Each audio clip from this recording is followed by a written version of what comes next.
So finally দিনটা আমার সব এই যে লিপস্টিকগুলো আমি সিলেক্ট করেই রেখেছি। স্টেশনে আমার জুতো রেখে চলে এসেছিল। আমি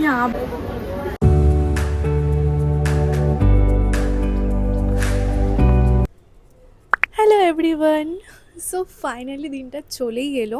আমরা ফ্রেন্ডসরা মিলে ফার্স্ট টাইম, মানে দেখতে গেলে ফার্স্ট টাইমই সবাই মিলে ঘুরতে যাচ্ছি। তো আমি এতটাই এক্সাইটেড যে সকাল 6টায় ঘুম থেকে উঠে পড়েছি। আমার ট্রেন সেই দুপুরবেলায়। আমার ঘুমই আসছিল না, সকালবেলায় ঘুমটা একদম ভেঙে গেছে। তো ভাবলাম যখন ঘুমটা ভেঙেই গেছে তখন ব্লগটা স্টার্ট করা যাক।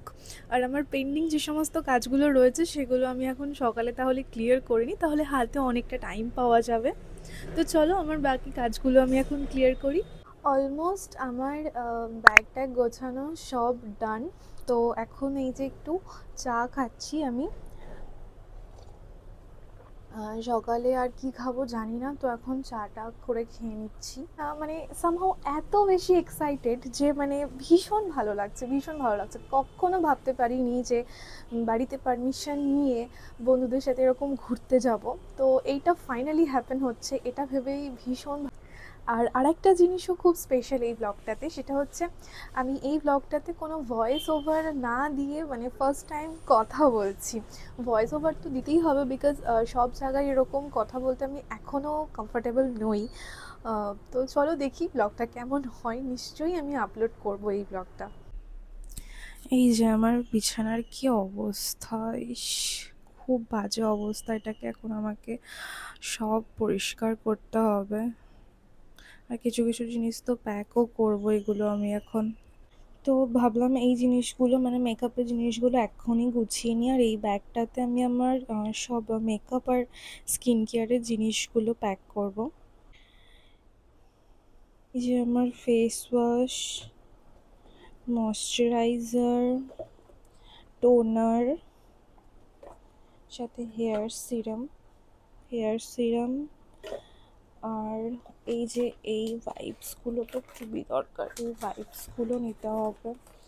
এই ভাইপস আর এই যে এই দুটো শিট মাস্ক কিনেছিলাম কালকে জুডিও থেকে, তো এগুলোকেও নিতে হবে। দেন এই স্টোভ ক্রিমটা নেব, সাথে ব্লাশটাও নিলাম। দেন এই যে মার্সের এই বিবি ক্রিমটা, এটাও নিয়ে নিলাম। তো বাস এটাতে এইটুকুই জিনিস। আর নেক্সট এই কম্প্যাক্টটাও নিয়ে নিচ্ছি। তো ব্যাস অলমোস্ট আমার makeup and skin care pouch done. তো এবার বাস এই পাউচটাতে আমার সব এই যে লিপস্টিকগুলো আমি সিলেক্ট করেই রেখেছি, এইগুলো সব জাস্ট একসাথে ভরে নেব।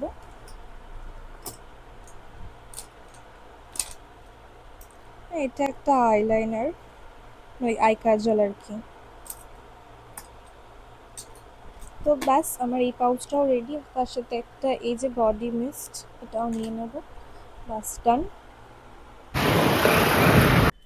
এখন ওই 12:30 মতো বাজে, আমি বেরিয়ে গিয়েছি শিয়ালদা যাওয়ার জন্য।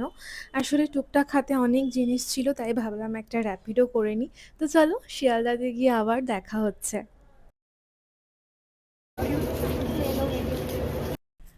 তো আমরা এখন পৌঁছে গিয়েছি শিয়ালদা স্টেশন, কিন্তু একটা বড় সড়ো গন্ডগোল হয়ে গিয়েছিল। ঘুরতে যাবো আর গন্ডগোল হবে না, এটা তো হতেই পারে না। তো কি হয়েছিল বলি, তো আমি আসলে দার্জিলিংয়ে পড়ার জন্য আমি একটাই স্নিকার্স ক্যারি করছিলাম, কিন্তু সেটা ভুলবশত স্টেশনে ফেলে রেখে চলে আসি। তো আবার আমাকে বাড়ি গিয়ে সেটাকে নিয়ে ট্রেনে উঠতে হয়, তো যার জন্য প্রচুর লেট হয়ে গিয়েছিল। এই জন্য অলওয়েজ বাইরে বেরোনোর আগে একটু হাতে টাইম নিয়ে বেরোনোই ভালো। তো যাই হোক, এখন সব ঠিকঠাক, ট্রেন ছেড়েও দিয়েছে। ট্রেনে উঠেই আমার একটু খিদে খিদে পাচ্ছিল, তাই একটু কুরকুরে খাচ্ছিলাম। আমরা তো মাত্র কয়েকজন শিয়ালদা স্টেশন থেকে উঠেছিলাম, বাকি সবার ওঠার কথা ছিল আজিমগঞ্জ স্টেশন থেকে। তো এখন 7টা বাজে, আজিমগঞ্জ স্টেশনে আমরা চলে এসেছি, আর মা এসেছে আমার সাথে একটু দেখা করতে। আ তারপর তো সবাই এখন ট্রেনে উঠে গেছে আর আমরা সবাই মিলে এখন খেলছি UNO। তো বেশ ভালোই লাগছে আমাদের। এখন ওই রাত্রি ২:৩০ মতো বাজে। আমরা পৌঁছেছি এনজেপি। আমাদের এখন একটু ওয়েটিং রুমে ওয়েট করতে হবে। কারণ আমাদের গাড়ি আসবে সেই ৫:৩০-৬টা নাগাদ। তো এখন আমরা যাচ্ছি একটু ওয়েটিং রুমে। সেখানেই একদম রেডি হয়ে আমরা বেরিয়ে পড়ব। তারপর ওই ১ ঘন্টা মতো ওয়েটিং রুমে রেস্ট নিচ্ছিলাম। দেন ভাবলাম যে না এবার রেডি হতে হবে। তো ওয়েটিং রুমেই রেডি হচ্ছিলাম। আসলে খুব awkward লাগছিল সবার সামনে এরকম করে সাজতে। কিন্তু আমার আর কোনো উপায় ছিল না। এখানেই রেডি হতে হচ্ছিল। তো এই ব্লগটা আমি এখানেই শেষ করছি। আমাদের বাকি জার্নিটা আরেকটা পার্টে শেয়ার করব। Till then by.